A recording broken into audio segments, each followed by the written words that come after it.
is not nothing for them. So if you don't catch them on time, they can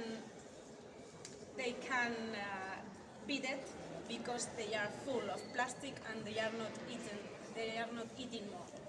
Yeah. Yeah, it's very easy.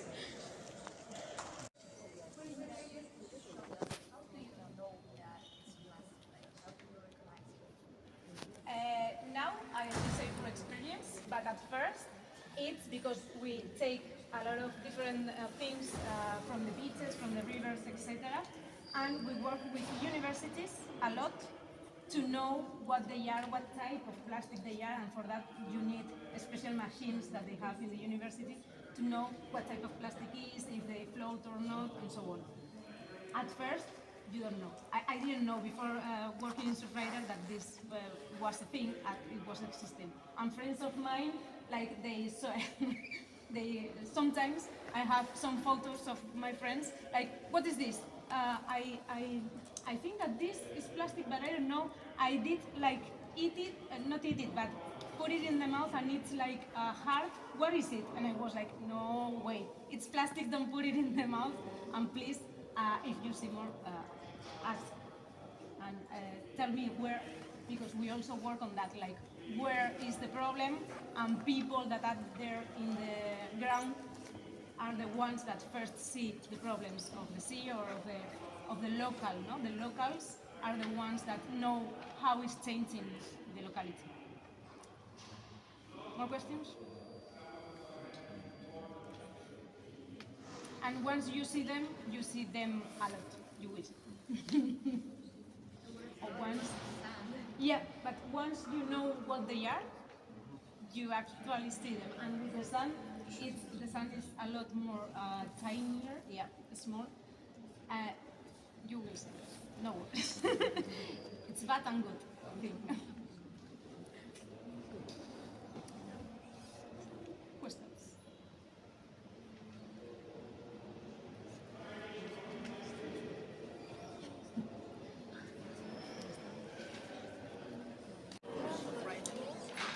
For now, 5 years now.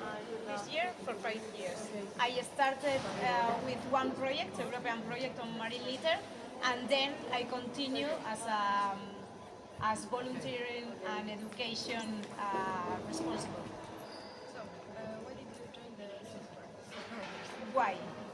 Like, I have to say, I was in Barcelona, like I was following Surfrider and they make a call for someone to go to the project, and I was like, my studies are marine biology and marine conservation, so I was following Surfrider because we work on that, and they post someone that they needed someone to work with them. So I put my CV there and they called me. That's why and how I entered Surfrider. What's the strangest thing that you found?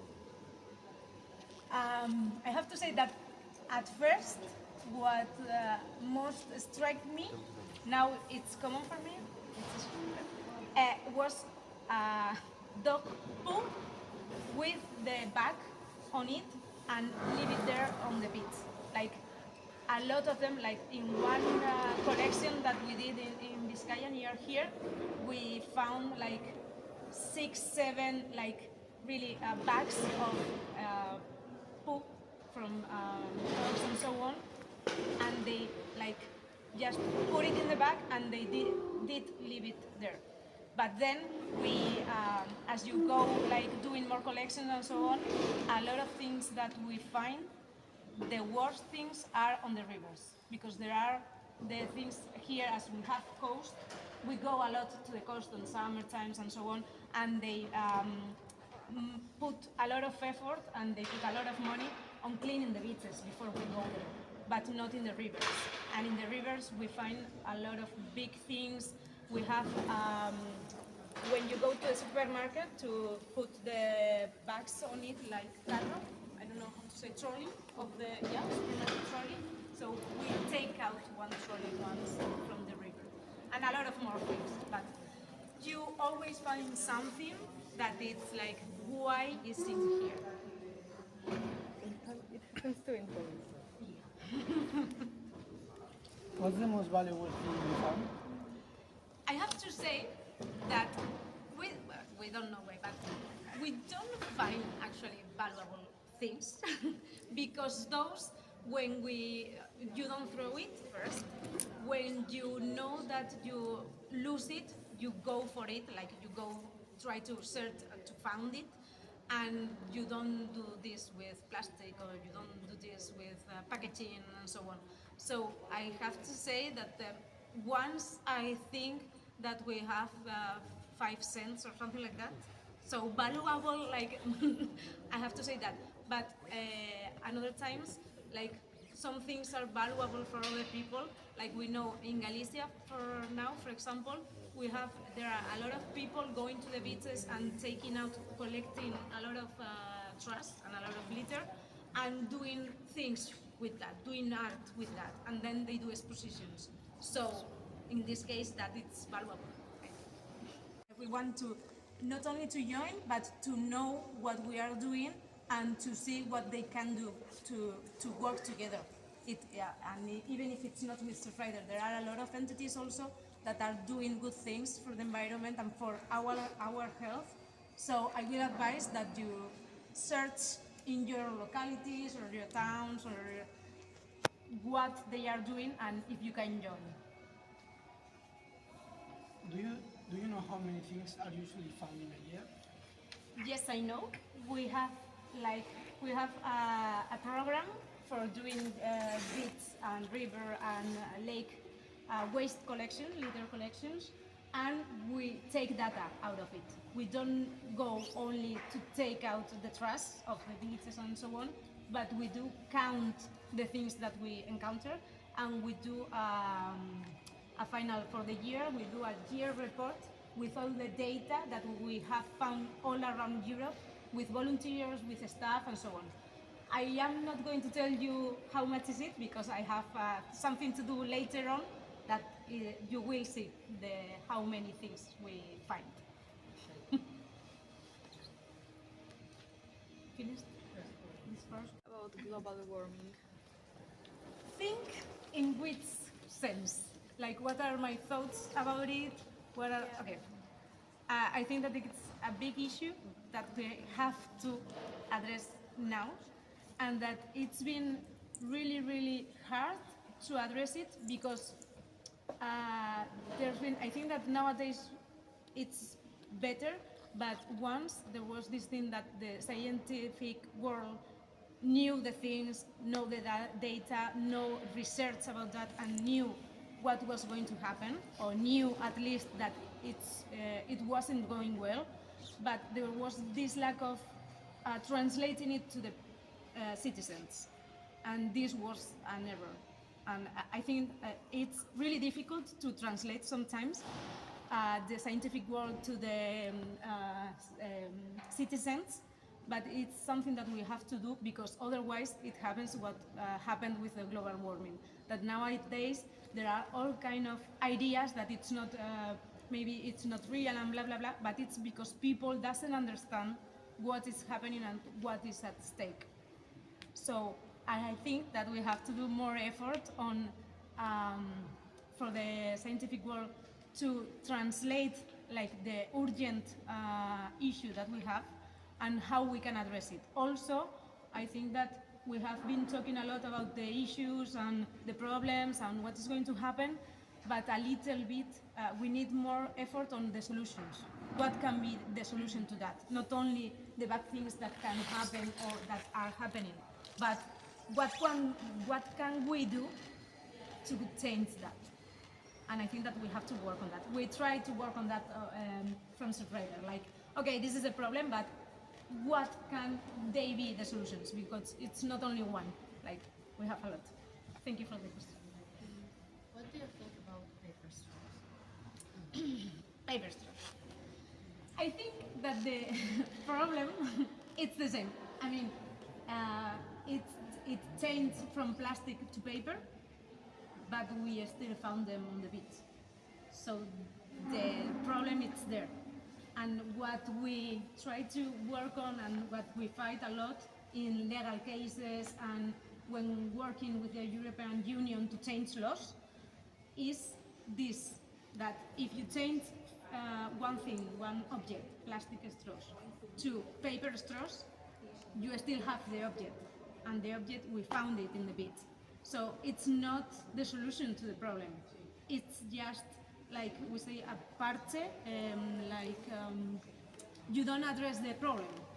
What you do is change one thing, but the problem is still there, and it's still there. It's For like us, a plaster. You cover the injury, thank but you. you don't Yes, fix it. that's it. So the issue is that the problem is it's not solved. So we still find a lot of with plastic, with single-use plastic. It happens not only with straws, but with a lot other things that we find in the collections. We have a lot of them that they change from plastic to paper, but still there. And there's more trees. There's more, sorry. Like we use more trees to make the paper straws. And we use it. The problem there is the single use, not only that it's plastic or not, but the single use. Why are we doing things that we only use once? That's one of the problems. Do you think the way we try to prevent pollution is sufficient? No. I mean, no, but because we try, like in Surfrider, we try a lot to gather together. Like individually, we can do a lot. Together, we can do a lot more. But together, the citizens, the industry, the politicians, all together, like the issue, the problem, it's ours for the whole of the world. So we have to go together to solve the problem. If we only, like individuals, go to solve the problem, we will be like till here. We wouldn't, no? If we gather together, we will go like a little bit harder. But if the citizens, the industry, and the politicians work together, we can solve it. The thing is that it's very hard to get together. Like, I'm going to change the question. You have already like answered to that? You do things to prevent that? Or to stop increasing? Yes, no? To all of you, what do you do to prevent it? Something, or at home, or at school, whatever. I'm sure you do some things to prevent it. Something?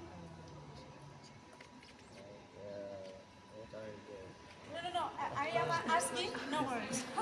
Segregate rubbish, for example. Yeah. What else? Something else? Like at home, I'm sure you are doing things to prevent it. I don't know, like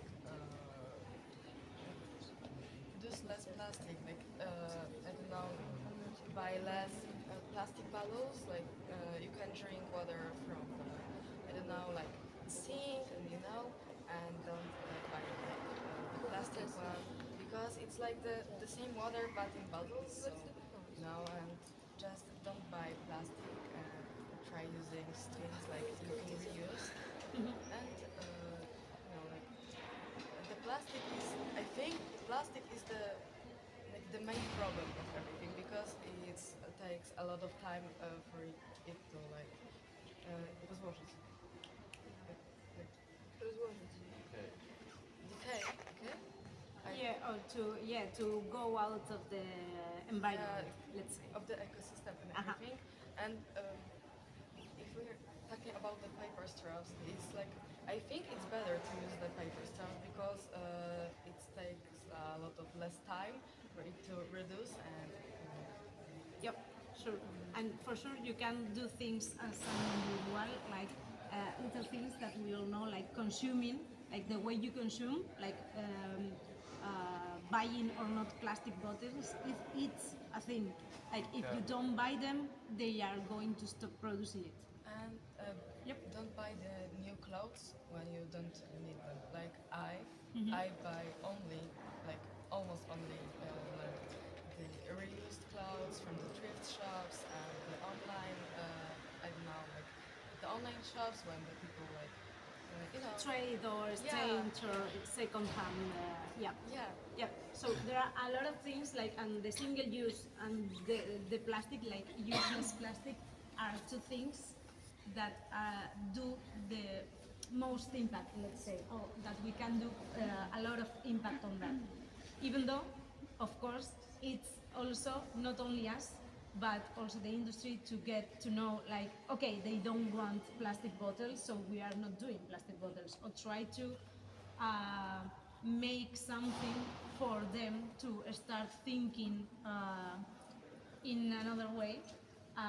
Or when you produce, in Surfriders we also work with the industry to try to produce better things. Like if you have to do something on plastic that it's not single use, for sure, don't do single use. If you are going to do something on plastic that it can last a lot, and when you have to throw it away, that it can have another life. That it's not that you are going to throw it and that's it. Because when you throw it and it's already trash, the solutions that we have with trash nowadays is to burn it, to put it in the landfill, or to recycle. But the recycling part is a lower part of the treatment.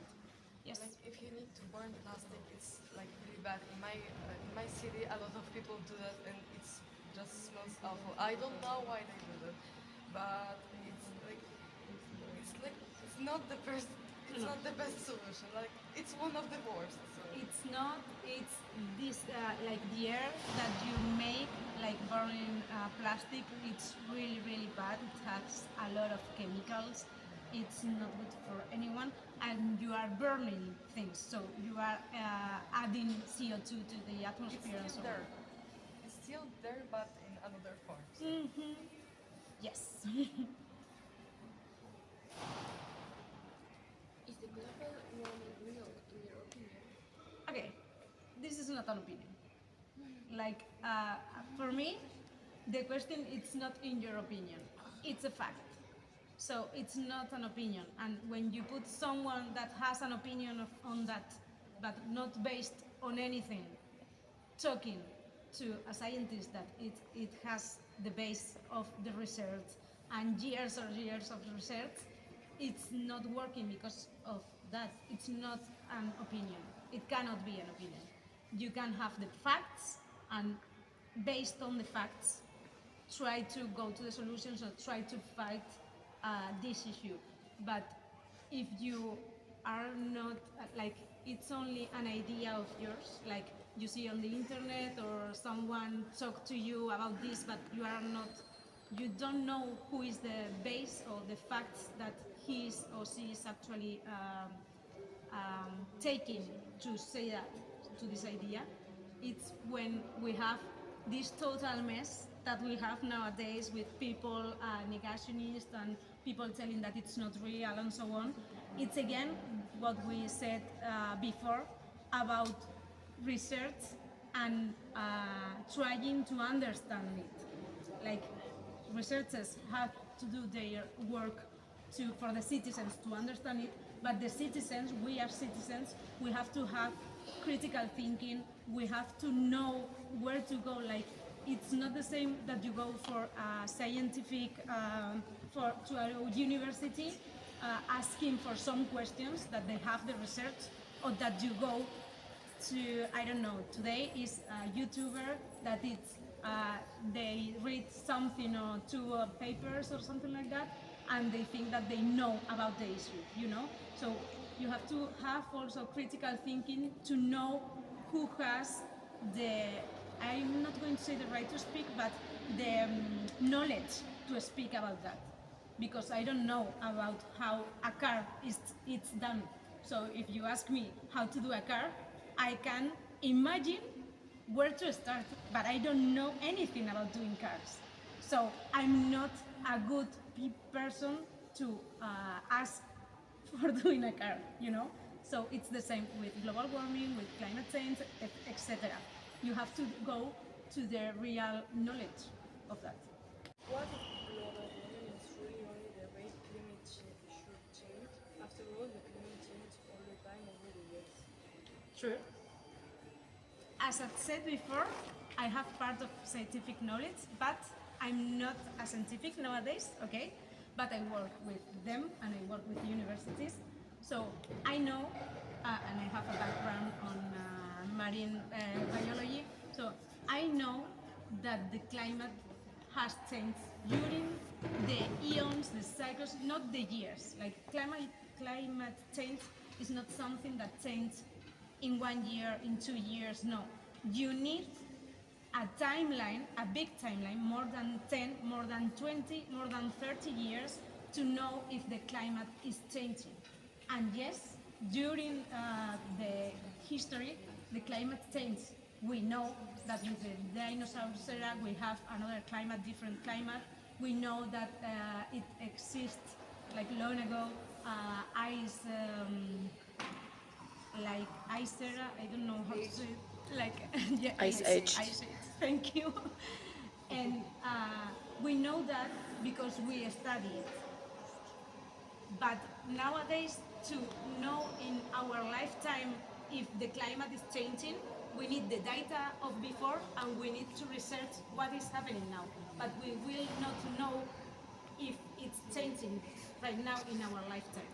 They will know, but for now, we know for the seeing this research that it's done before during years and years and years, we can know how is the tendency going, and we know that it's changed a lot and more fast than in the previous eras and so on. Sorry, yes. I wanted to talk about like the ozone hole because as long as I live, I can see like there's so much difference like in the temperature.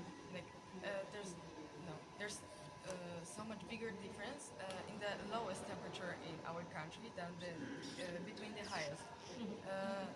When I was like maybe I don't know like 5 years ago, the difference was like much smaller, and we can like observe the climate change.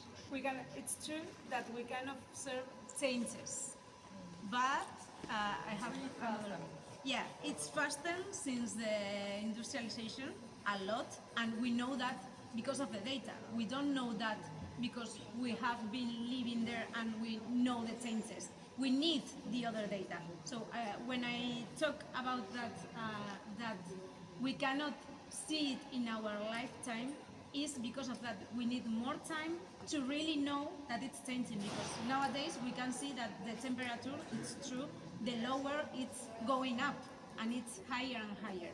But maybe, I don't know, in 5 years it changes again, you know? So it's not going, and the tendency it's not that. But we need a lot of data to really know what is happening. That's why it's also really hard to talk about climate change with people, because we don't, I think that we don't understand well that time period, that it has to be a lot longer than we live. So I don't know if you talked about this, but because I just turned down at the same time. But there's like an island made of like plastic and a lot of trash, and it's like bigger than Poland. And let's go for that. Is there, all of you have heard about the plastic island? Mm-hmm. Yeah? One? More than one? One or more than one? One? More than one. There's more than one. Another question is, it's an island in which you can like go through it, like you can walk on the island. Maybe we could like make it to the like living island.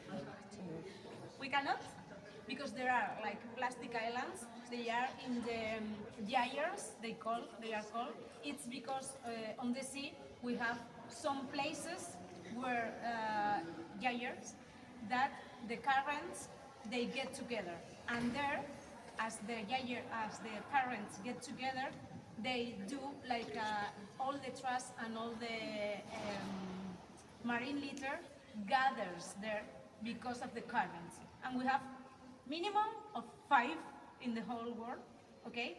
And they are accumulations of plastic, okay? Accumulation of marine litter, and you cannot walk through it. We call it plastic islands because the name is better to have is a lot of trust. An island because it gets you, like how it could be an island, but you cannot walk through it. It's a lot of plastic and a lot of marine litter there, and if you go through it, you have to go through it like with a boat or something like that. But you cannot like step into the islands. Okay, that it's a common mistake because we call it islands. So yeah, and the biggest one is in the Pacific Ocean, but we have another ones too. It's big issue because a lot of the trash that we have in the a lot of the marine litter that we have in the ocean, the higher part, it's the part that we don't see, is sinking into the bottom of the ocean. That these islands that we see, it's a little part of all the trash that we have. So it's a big issue. Sorry, you had another question? Oh my god, I think the biggest one is the size of the Spain. It's bigger than Poland. It's almost it's bigger than France. Okay. It's huge. Yes.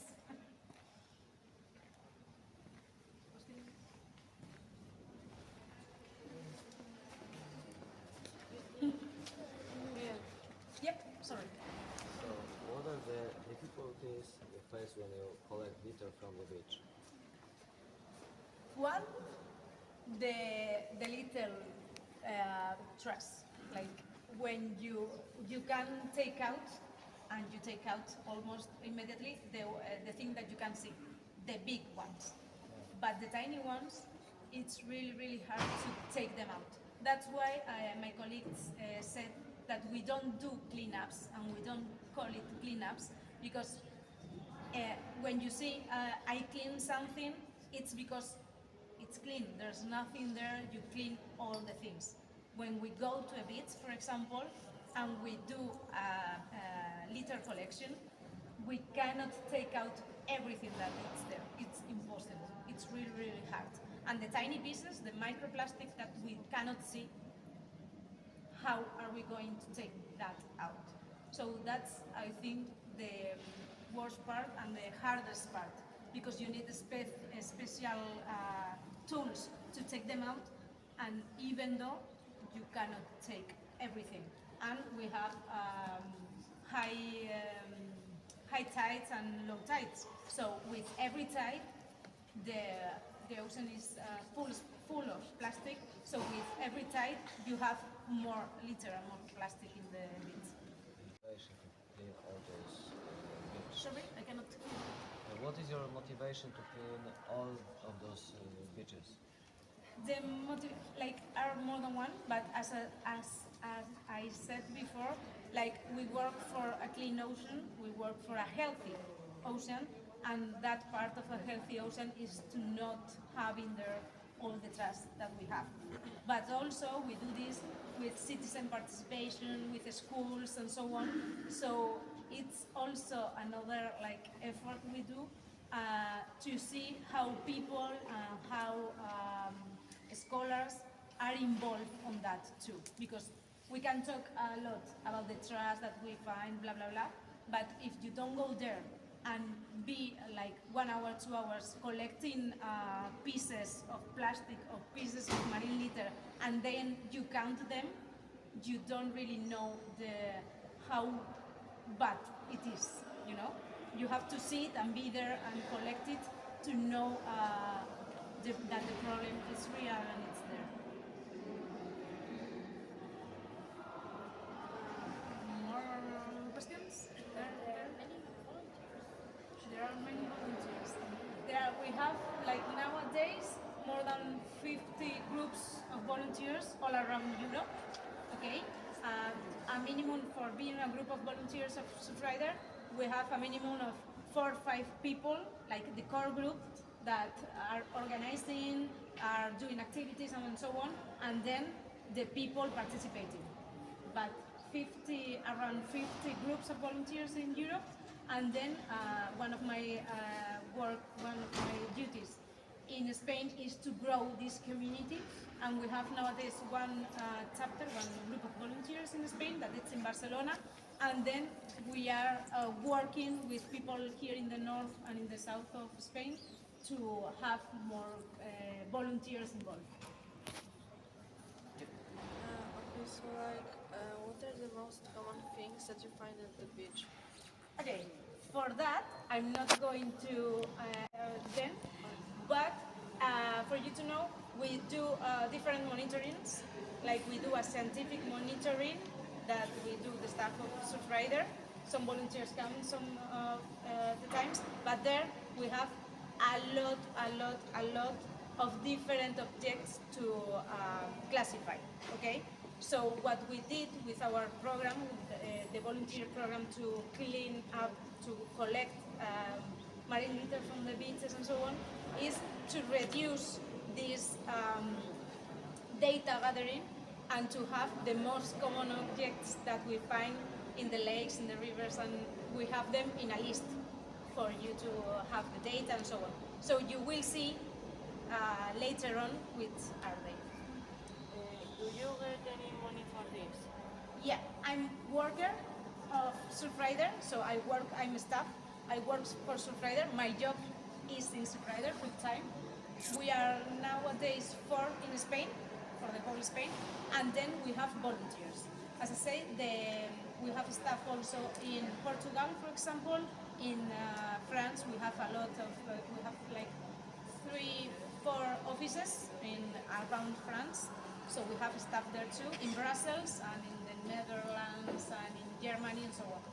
But we have staff too, and the work of the staff of Surfrider is to help volunteers to fulfill activities, to do things, to work with administrations there. So the volunteers are the local eyes of Surfrider. They know what is happening in their locality, and we try to work with them and to help them to do different activities and to protect the ocean. How old? The youngest volunteer. I volunteer inside a group of volunteers. I met the youngest one 2 years ago, and she had 16 years. 16. Yeah, in Surfrider, for example, in Spain, is about it depends on, you have to sign the tutor, the parents or the tutor has to give an okay if you are not more than 18, but it's okay, you can be part of Surfrider before for sure. And for coming to the activities, we don't have you can come to any activity even if you are 5. Come with your parents or your tutor, but you can be part of the activity. You can pass it through to the people.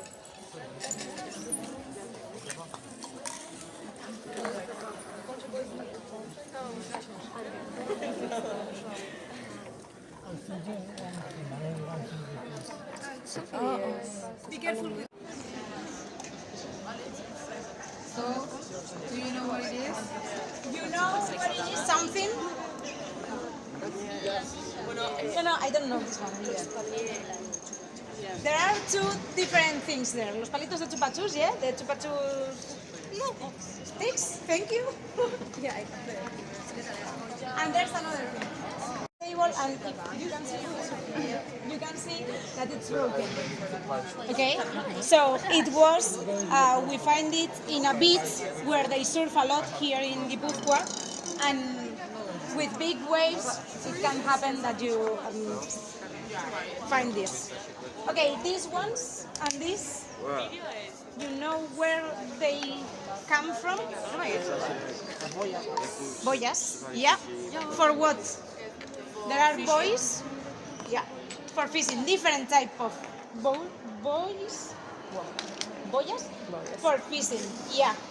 And of course, they do their work in the sea, but sometimes it's broken or something like that, but we find a lot of them in some of the beaches of Gipuzkoa, in some other ones. So it's not the same if you find fishing gear. No, it's fine. It's for the collection. So it's not the same that you find a fishing gear or a fin from a table, surfing table. It doesn't come from the same place. Okay, and it's not the same that you find this or you find a lot of little pieces of plastic and different things. Yeah? What we find in this, now that you will go here to the beach, for you to know that they clean it. They clean up the beach, like they use a lot of effort to clean the beach, and you will find mostly tiny things, like not a lot of big things.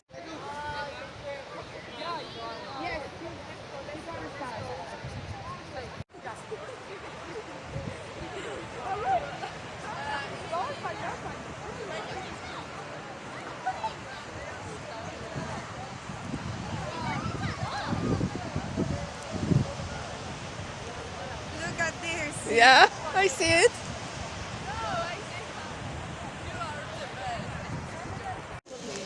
No mój kolega pali, nie? On w Holandii był. Palił, no. O, on był w Holandii. Co to jest? Ale tu jest więcej. Tu są części plastików od między 2,5 do... To wygląda jakbyśmy mu to zaświecić. 5,